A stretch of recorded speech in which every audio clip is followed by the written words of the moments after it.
Hello everyone, my name is Matt Scorpion and welcome to a big week in Destiny. Now, for those who haven't logged in yet, Grandmasters have officially launched as well as a double Nightfall reward, so that is the big happening this week. And I might have been wrong. I might have been saying that, well, there's two things that people were wrong. I was wrong about Festival of Lost starting today. I honestly thought that was happening, but I guess not. But another thing, the catch-up node is not exactly as it was seemed.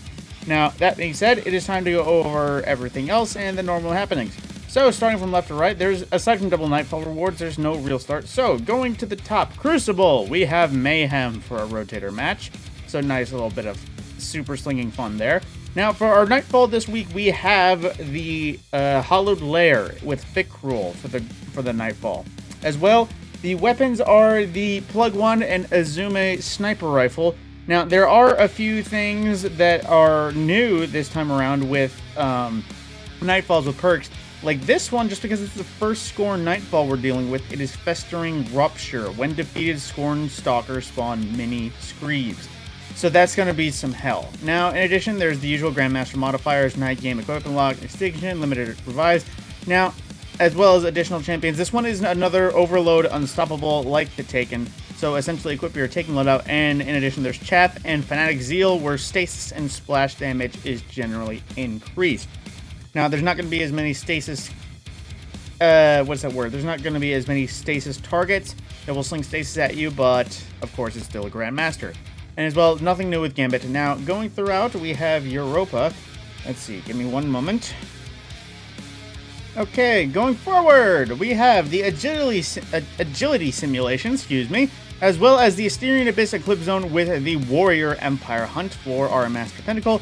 And jumping into raids, we have Deepstone Crypt, we have Of All Trades, that is Nuclear Descent Challenge, which is basically everyone has to do every operator, suppressor, and scanner augment at least once across 6 rounds during the Nuclear Descent progress. A hazy one, but there are several guides to make it a little bit easier for you.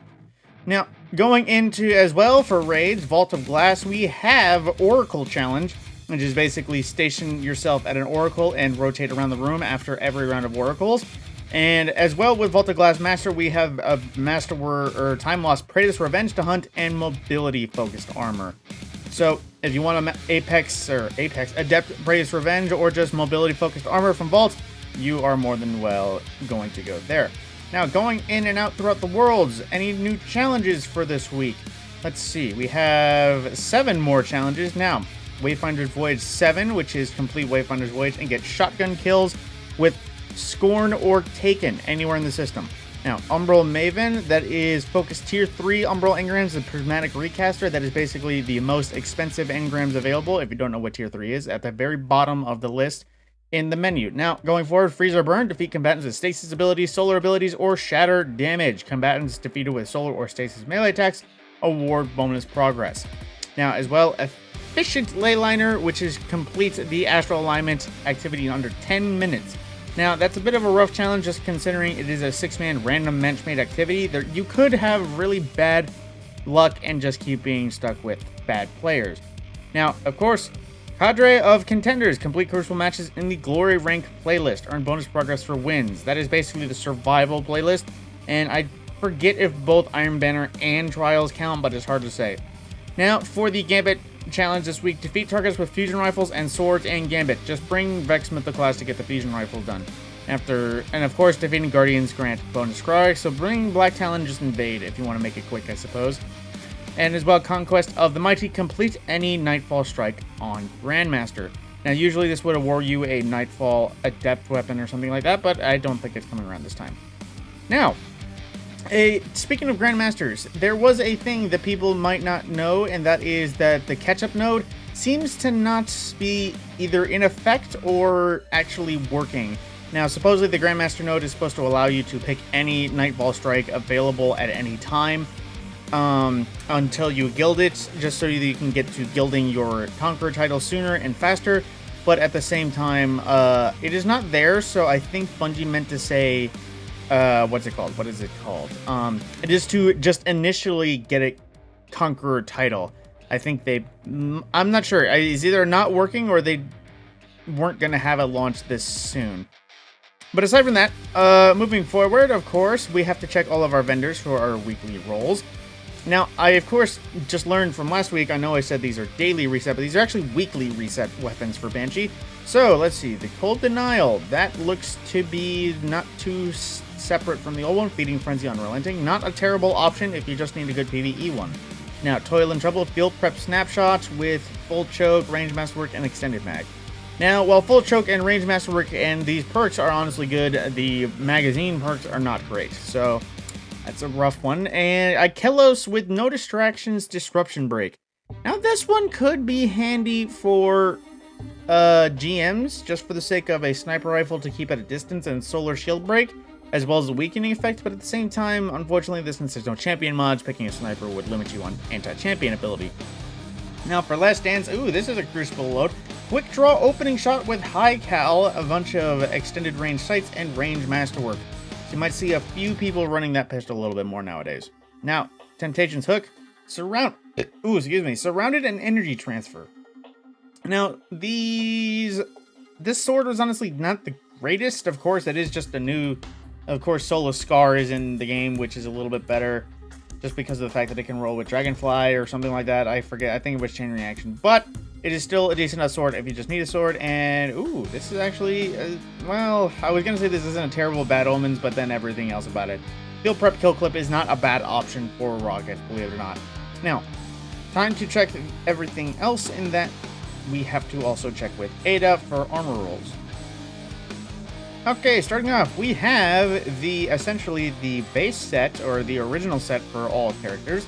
Now, starting off, we have a pair of gloves. I think, yes, all Arc Singe, all Arc Affinity. Now, higher spike and recovery intellect at a 52. Higher spike for strength and resilience at a 53. And a higher spike discipline resilience at a 55.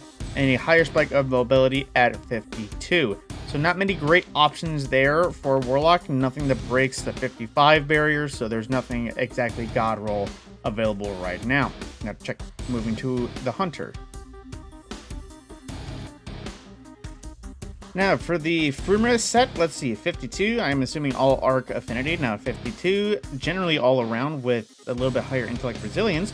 Frumerus Vest with higher spike and resilience, and Cloak with nothing. Oh, hello there. A 57 rolled helmet with a 23 intellect and 18 resilience. So that's actually a pretty solid roll there on a pair of helmets. And a 53 roll with low spike, strength, recovery, solid stats everywhere else. Now, moving off of my Star-Lord Hunter, it is time to check with our Titan to see what we got there. Man, I just remember though, now Iron Banner's over. Now I gotta take off the Chaperone and Skullfort and stop having fun in the Crucible. But, checking the armor sets as well, let's see, for the Noble Constant set, we have 56 roll, 17 strength, 18, oh, that just notes that's 18 mobility though, so not terrible there. 54 with also high mobility strength for some reason, and a helmet 56 with also high mobility strength, and a pair of boots at 54 intellect strength, and also recovery. So the armor sets, they're not too terrible. The best thing I think I saw was the Hunter's helmets, which was intellect strength, or intellect resilience. But the Titans had more better all around, even though it is somehow Titans seem to get the best mobility gear, even though mobility is their not most important strength. Literally, as much as people think that mobility is required for Titans, it is resilience required for Titans, because, you know, that's their thing.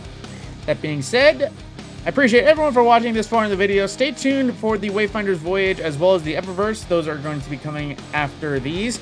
And as well with the story, I think big things are going to be happening, because my buddy watched and he literally just said this isn't over, which is, you know, quite obvious. We got a long season ahead of us.